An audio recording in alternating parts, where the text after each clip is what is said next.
persons who divide their time between putting on lotion and putting down liquor, whose idea of a well spent day consists of getting up a good sweat and then replacing the fluid loss with plenty of drink, all the better to be absorbed on a dry stomach. Does that sound familiar to anyone? Let's dive into Seneca's thoughts on bodybuilding. It's no secret that the gym bro originated in ancient Greece. In their gymnasiums, athletes would train for war, for public games, and for the Olympics. The word gymnasium actually comes from the Greek word hymnos or gymnos, which means nude or naked. In classical Greece, the male form was seen as divine, a stroke of divinity, beautiful, and it would have been a shame to cover it up. The citizens of Greece, especially the aristocracy, were physical specimens just as much as they were intellectual titans. Strength and excellence in mind and body was the standard for all good and noble men. Even Socrates, the ugliest of the lot, still fought in major battles and kept up his physical prowess into old age. Socrates said, "No man has the right to be an amateur in the matter of physical training. It is a shame for a man to grow old without seeing the beauty and strength of which his body is capable." Now, I agree with Socrates and the Greeks here. It seems we should treat the body rigorously, but also be kind to it and help usher it to its pinnacle. That way, the body can be a good servant for the mind, for the reason, and for the heart. I think I agree with the Greek way because the Greeks were warriors, and warriors need to be rooted in supreme physical prowess. Physical competence wasn't just the end, though.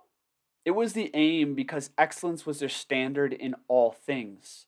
No sophist or teacher or philosopher on the streets would be respected if he didn't see to his physical form. And a man of arete, a man of excellence, was seen as the highest good.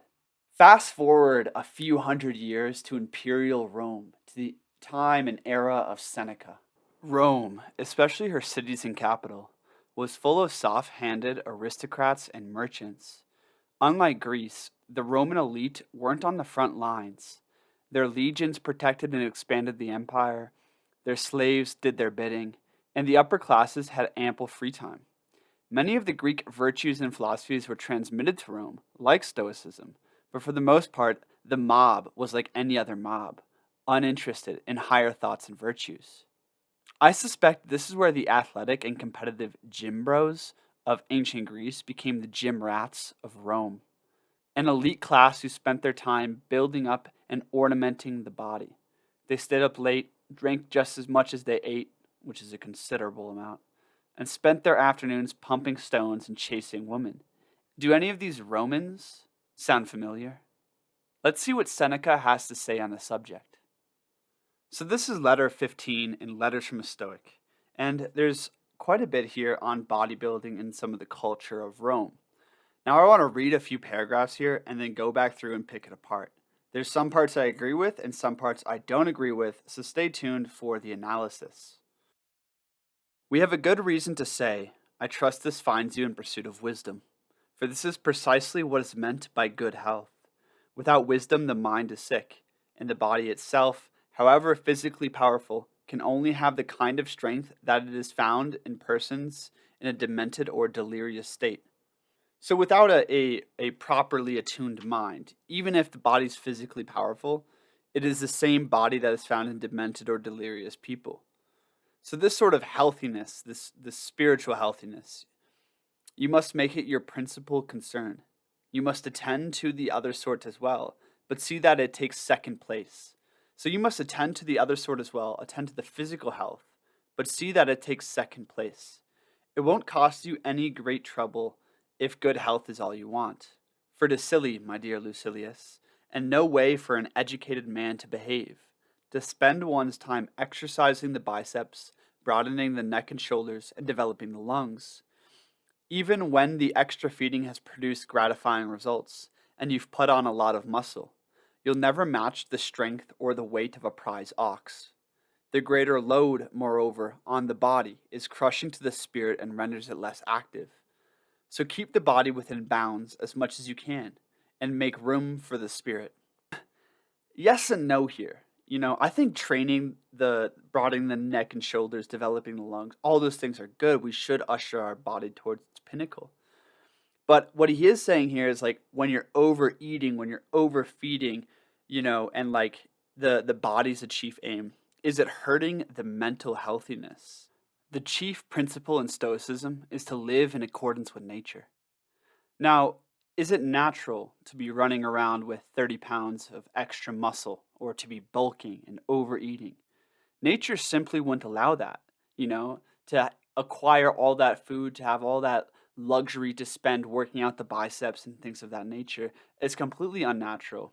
And it's only gratifying to the ego and to the body, while it's making the spiritual self, the mental life more sluggish. He goes on to say, devotees of physical culture have to put up with a lot of nuisances. There are the exercises in the first place, the toil involved in which drains the vitality and renders it unfit for concentration or the more demanding sorts of studies. Next, there is the heavy feeding, which dulls the mental acuteness. And for me, this was my least favorite part of trying to build a lot of muscle. Then there is the taking on as coaches of the worst brand of slave, persons who divide their time between putting on lotion and putting down liquor, whose idea of a well spent day consists of getting up a good sweat and then replacing the fluid lost with plenty of drink, all the better to be absorbed on a dry stomach. Drinking and perspiring, it's a life of a dyspeptic. There are short and simple exercises which will tire the body without undue delay, and save what needs especially close accounting for time. There is running, swinging weights about, and jumping, either high jumping or long jumping. Pick out any of these for ease and straightforwardness. But whatever you do, return from the body to the mind very soon. Exercise it day and night. Only a moderate amount of work is needed for it to thrive and develop. It is a form of exercise to which cold and heat and even old age are no obstacle. Cultivate an asset which the passing of time itself improves. Cultivate an asset in which the passing of time itself improves. The thing is the body will wither.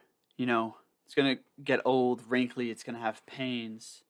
But what you develop in your mind, in your spirit, in your character, those things remain. The pleasures of the mind remain all the way through old age, while the body, is going to start to wither. I think in general here, he might be putting an overemphasis on intellectualism and growing the mind. I think a lot of experience is to be gained and had through the body. I think a lot of spiritual growth can be happen through the body. If we look at martial arts, we look at yoga. I think the body is an amazing vehicle, and we should keep it in prime condition. But as a vehicle to serve something higher, the mind, the will, the heart. The body is not the goal in and of itself, and this is what Seneca is saying. Now, I don't mean to knock bodybuilding or any gym bros out there. I once was a bodybuilder of sorts, and I still hit the gym every day. This channel is for warriors, and warriors should train their body to its pinnacle.